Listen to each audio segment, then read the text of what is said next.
welcome to our user summit. I know we've had a couple of sessions already, and my name is Kate Walski, CSEP, and I am the content marketer at Good Shuffle Pro. I live in Traverse City, Michigan, so I usually am working remotely. Happy to be in the office this week as we are putting on the user summit. I am also a former Good Shuffle Pro user. I worked in the events industry for about 15 years in event planning. I owned a rental company, and I've also worked in floral, venue, catering, and production. I'm also very involved in ILEA, which is the International Live Events Association.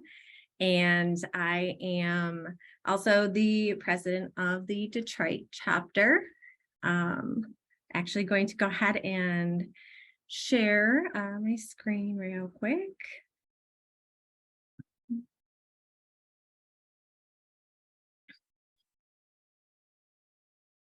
There you go.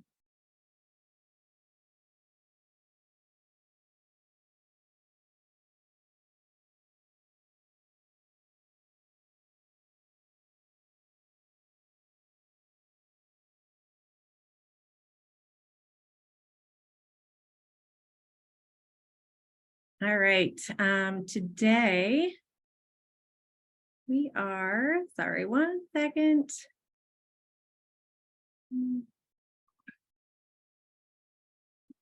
Okay.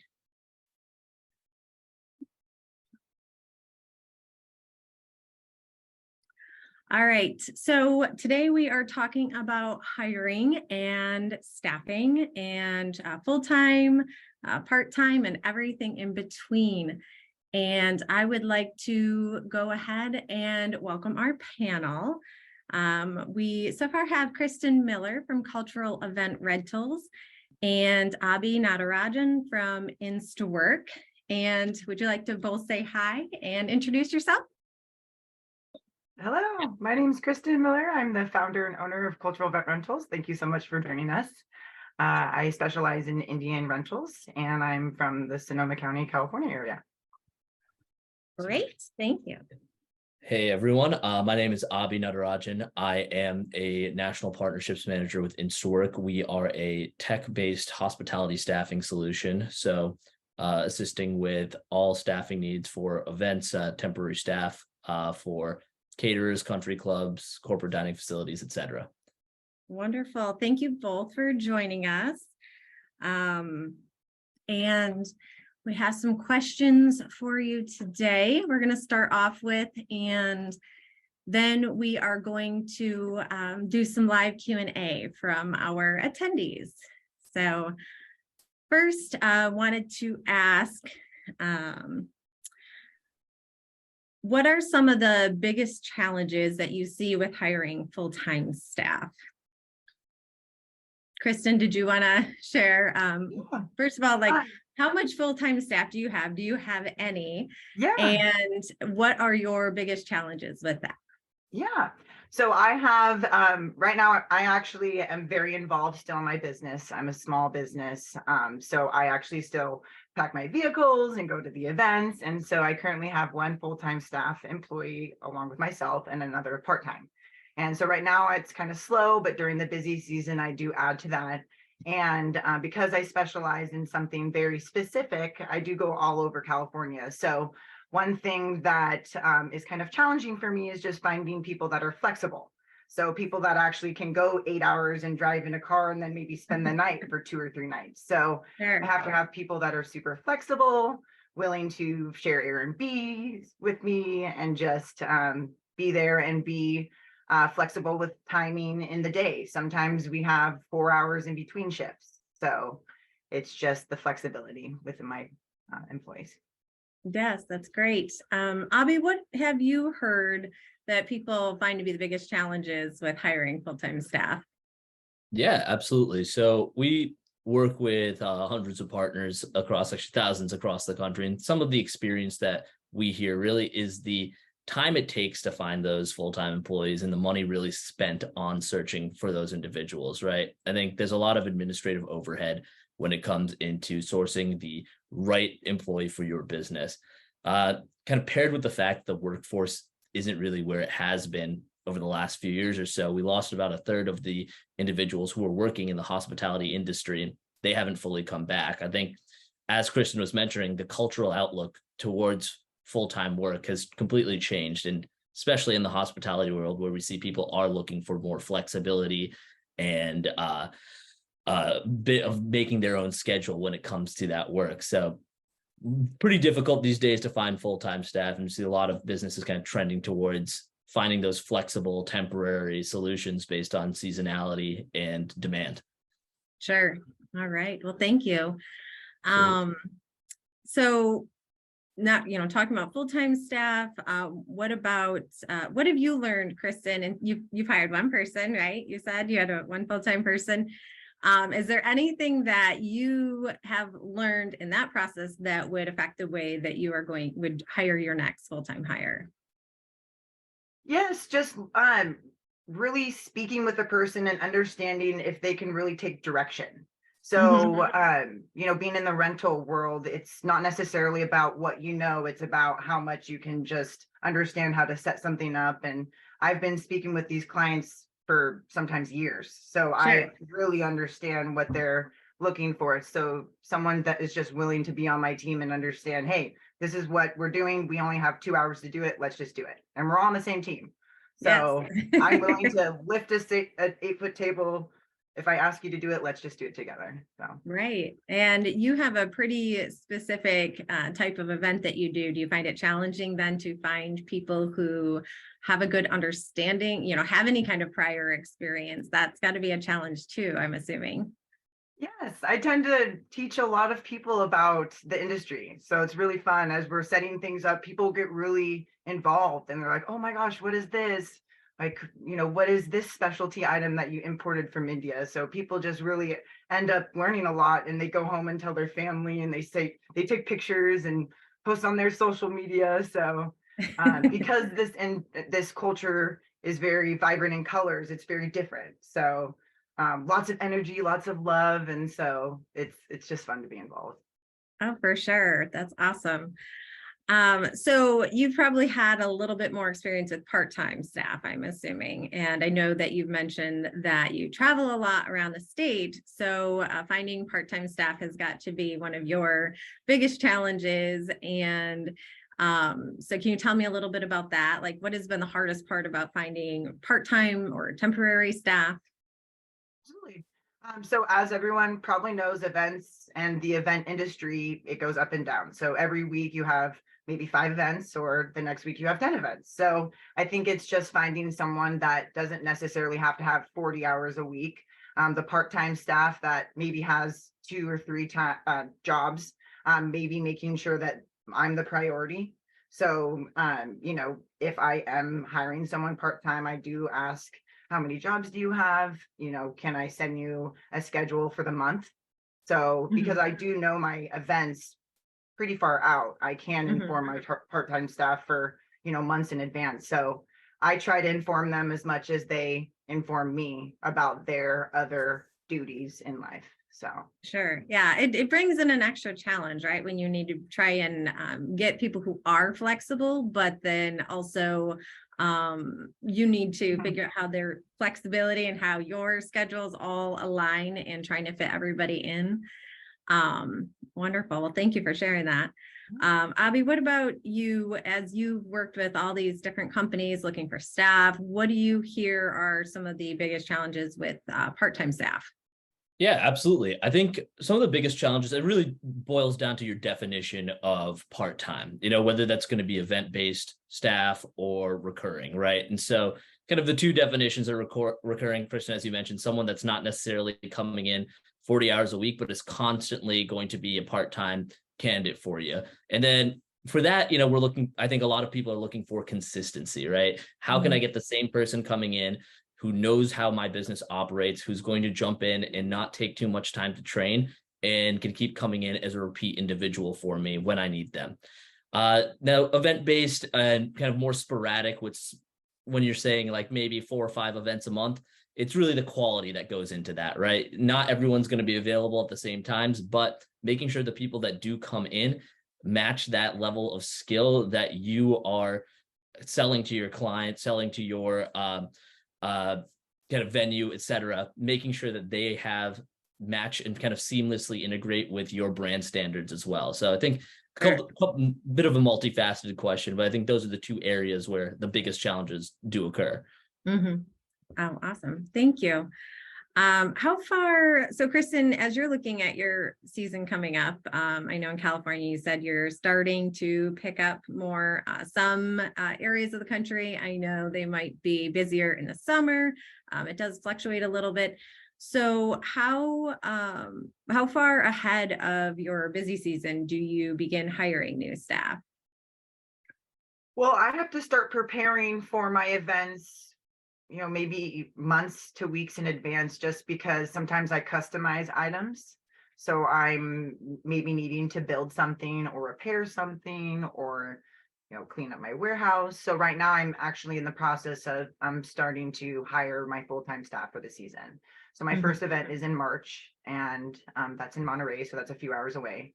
So it's the conversation of, are you flexible? Can you stay for 2 days? Because Indian Sure. weddings and events, typically it's multiple days. Mhm. So, and multiple events within the day. So when you're going and you're working with me, it's maybe a 12-hour day and it's 2 days and you're staying in an Airbnb for 2 nights. So it's fun, and I try to make it fun and exciting. So Yeah. Do you ever rely on like family and friends, or are you pretty much looking for like more contracted work or? yeah, I used to, when I started my company, I used to rely on friends and family, but then it was too much of a, can you help me with this? And it was too much of, your friends and family would call in and say, I can't do this today. So it was too much of a, I need you. So I just decided to start hiring employees, which was the best decision I've ever made. And we all work together as a team, and sometimes setting up events are the easiest, but at the end of the day, you look back and you just look at what you've done and you just all together say, wow, we did that.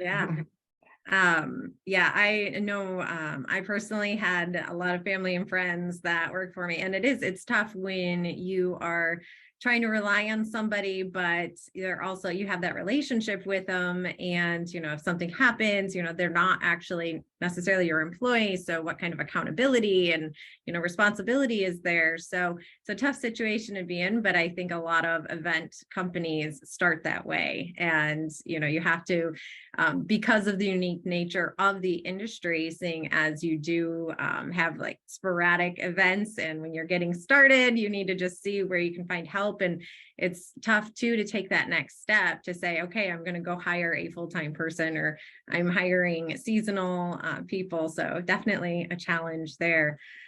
Especially with all the insurances and, all the, finance is involved with hiring employees, especially in California. I'm like, oh my goodness, you don't really realize it until you're there, but it's well worth it. So definitely. There's a lot to think about. And I remember when I had my first full-time seasonal hire, and it's just, oh, am I going to have enough work to be able to support them? And especially, again, you don't know in the beginning, and you're like, what is the season actually going to look like? How many events will I end up with? And I always felt in the beginning that I was running behind, like I was still trying to play catch up, because you have to be able to feel very confident in the amount of events that you're doing and the revenue that you're generating to be able to support it. And when you're taking on the livelihood of somebody else, it's a lot of pressure. And that's why it's great to have options like, Instawork, that you don't have to necessarily take that full-time person on, or you can fill out your scheduling calendar a little bit more. Abhi, what are you finding? Like, how often do how far ahead of time do people come to you when they're planning out their staff for events? Like, what's the lead time that you usually see? Yeah, absolutely. So what we see typically, our lead time ends up being somewhere around, I would say on average is about 5 to 7 days in advance. That being said, we have partners that utilize us, for example, universities with their large commencements when they need 20, 30 people. We'll see being planned, months in advance. We offer the capability, obviously, to plan out about to like 6 to 8 months in advance, obviously, but taking into account schedules for everyone change in that period of time. So, typically it's recommended about a week, 2 weeks to a month in advance. It's perfect. But I think it really varies what people are looking for these days. Ultimately, I think a lot of people love to try to see if, hey, let me try to fill what I can through my existing pool. I'm going to use Instawork to supplement that. Others are saying, you know what, we've had such great success with you guys so far. We want to get the whole event. We just want to make sure we can book these 30 people in advance. And so there's a large variance, but ultimately, I think it's nice to have the flexibility to say, hey, I need someone tomorrow, but also to be able to say, hey, I need people a month from now, and have a solution that can kind of flex up or flex down to both of those needs. Definitely. Yeah. Having that flexibility is so important, because the industry is so unpredictable. You just don't know necessarily where you're going to be in a few months, and having that option is amazing.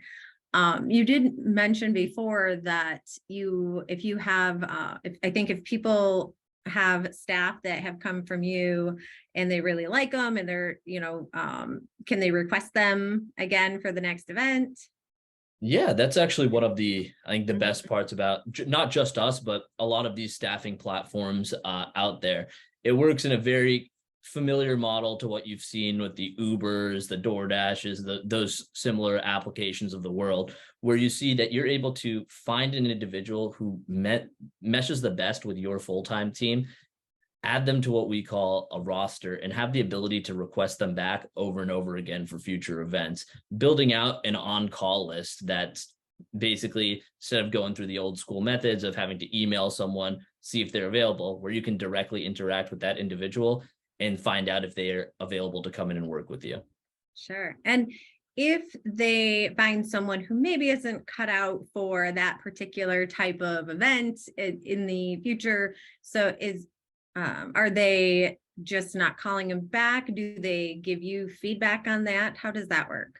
Yep, we have a full feedback system where you're able to let us know, how that person performed in relation to their skills, their attributes, their attire, and ultimately, adding them to a roster. There's also the converse side of that, where you can block an individual who might not be the best fit for you, and prevents them obviously from coming back in and working with you for any future shifts. So it's kind of creating a custom network of your own a bit more, and taking staffing and having a little bit more control over who's coming in by seeing exactly kind of who they are on the upfront before they show up, and then making sure that those skills on paper line up to these skills that they're demonstrating when working with you and your team. That's great. Wonderful. So Kristen, where are some places that you've looked, aside from family and friends, aside from a great staffing company like Instawork? Do you have any other tips for how you've found people, especially given the fact that you've had to probably look in many different places, working throughout the state? Yes, I've actually been in the industry for quite some time. So I've had the ability to take people that I've met throughout my years of service. So my reputation have had people call me. So maybe people that have worked in rental companies in the past heard that I opened up my company. So one of my part-time employees actually used to work for a rental company, and so I have him as a part-time employee. So he still works for the other rental company. He works for me. So I have posted on Craigslist before. I've posted on Indeed, and I've done a lot of Instagram, a lot of word of mouth, like I mentioned. But Instagram also really is nice because it's the power of people sharing. So sharing my posts and then it getting to other people as well. Great. Awesome. Is there one in particular that you feel like you enjoyed the most, like that you've gotten the most from? Just word of mouth. Really, people hearing about the fact that I need someone. Yeah, well, especially because I think in the events industry, this isn't something a lot of people necessarily seek out. There's people end up in this industry because they're passionate about certain, types of things, and they end up creating businesses, and it's really cool to see. But trying to find staff, when a lot of people don't think, oh, I want to go work for a rental company. It's not something that's necessarily on their radar. That's So the easiest thing. I mean, sometimes you're setting up in 100-degree weather and you're like, oh my gosh, I have to move those, I have to set up that huge structure for 2 hours in 100-degree heat. And you're like, yes, but it's going to be beautiful. So you have to really work with them and really, get them motivated too. So. yes. And to build off of Um, what you're saying there, Kristen, as well, like I think you mentioned a good point with Instagram, this kind of being a new source for staffing. I think, obviously I'm a bit biased. I would say us for sure is the best place to find staff, but ignoring that, what we've seen as a whole is there's just been this massive paradigm shift to these tech-enabled solutions, right? When you have about 50% of our now hourly workforce is under the age of 35 years old.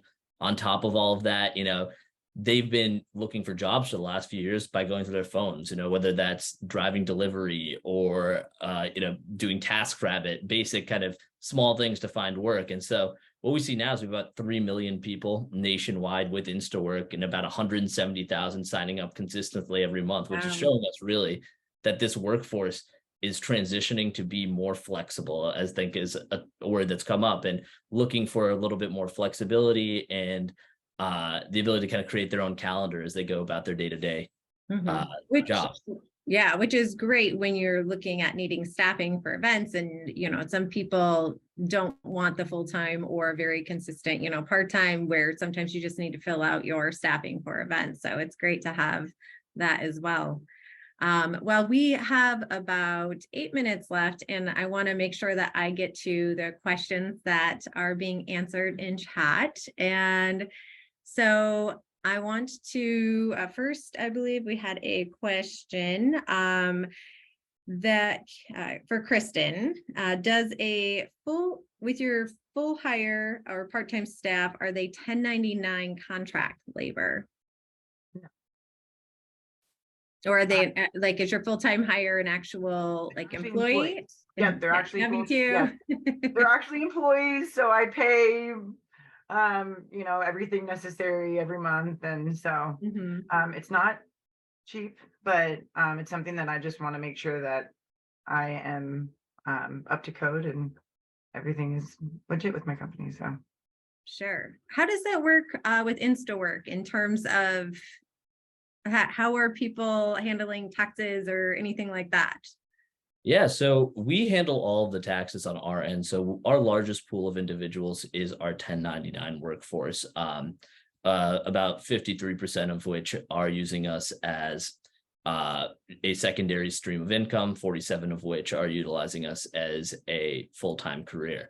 And we also offer, W-2 options for our partners to kind of input W-2s and kind of be fully can receive the typical insurance and benefits that professionals in the workforce would receive. And so it depends on what our partner is looking for, whether you're looking to be, like Kristen, if you're looking for a full-time hire, that's something, or a full-time W-2 individual, that's something that we're able to do. If you're looking for 1099, just to jump in, obviously we have that availability as well. That's wonderful. And I feel like that it sounds like you're able to help kind of through that process. I know that it's intimidating when you're taking on new employees and trying to figure out the contract versus the W-2s. And sometimes you feel like you could have somebody be a contractor, but just because you feel like you can give them a 1099 doesn't mean that they're necessarily hitting all of the marks there. And, it's very important to make sure that what you are determining also lines up with any of your local regulations and all those rules. And it's a lot to have to navigate and make sure that you're following all of those rules. I think they're cracking down a lot on that. So it's really making sure that you are following all of the necessary. Sure. So it's great. It sounds like there's a little bit more assistance there, probably from Instawork, a little more guidance and be able to help with that. Yeah, absolutely. We just take into account, state by state legislation is something that we are very aware of. And so in some states, for instance, like Massachusetts, you can only use W-2 workers, whether they're considered to be from a temporary standpoint or not. So following that and having taking care of that seems to alleviate a lot of the pressure on our partners' ends, where they feel like, I don't want to be bogged down with admin overhead when it comes to benefits, analyzing costs, taxes, payroll. I'll let someone else handle that for me. I'll just focus on what I do best: events, hospitality as a whole as well. Sure. Wonderful. We had another question. I think, Kristen, this would be a little bit more for you. When you get people who are excited to be in the events industry, they love weddings, or, sounds exciting, but they don't have any experience. Would you say you hire more based on their desire to be a part of the industry or their skill set? Oh, that's a good question. Probably they're just like personality, honestly, just like the way that they kind of just present themselves. Are they willing to just kind of like be there, be on my team? Because a lot of times we are just kind of talking with clients and making sure that we're just doing what they're asking. So if you're personable, I can always teach you things. You can't teach someone personality. That's actually something that I was taught. You're 51% your personality, 49%, you can be taught, but so you can't be taught that. Would you say that that is what gets your attention more, in terms of, is the personality of the people that you're interviewing?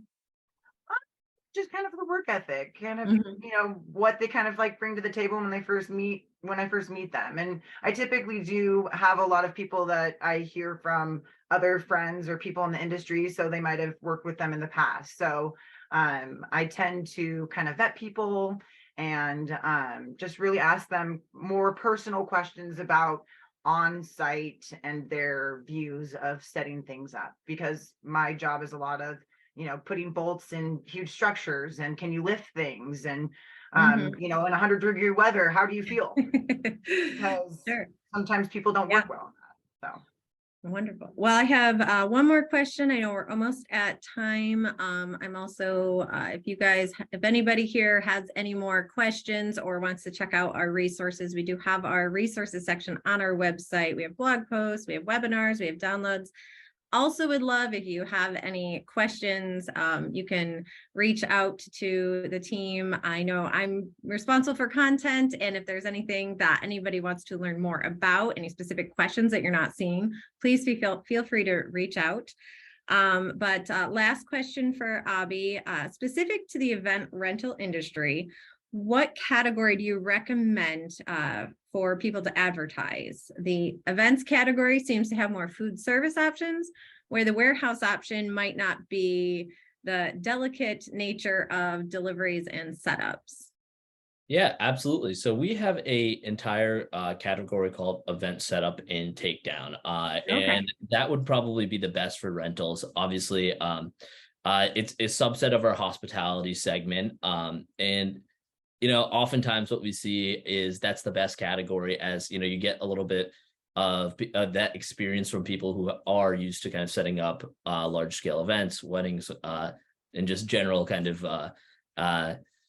general work as a whole. We do also offer a general labor category with about 20 different subsets depending on your needs as well. So it's a broad realm of what you can choose from. I think one of the best parts about us is when you do utilize Instawork, you're able to go ahead and see, before they come in, a resume of that individual, what prior work experience they have, reviews from other Instawork partners and professionals.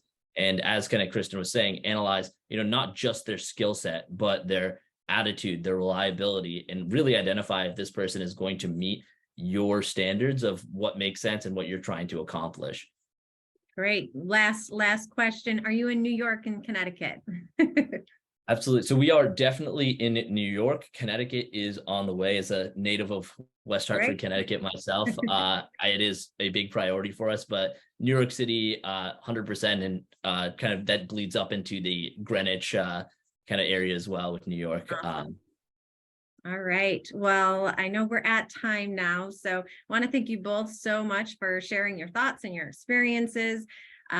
We do have that networking opportunity at the end of the day. If anybody wants to talk more about hiring and staffing and all of the challenges that are involved, thank you everyone for joining us for the session, and you can move on to the next one. Thank you. Thank you.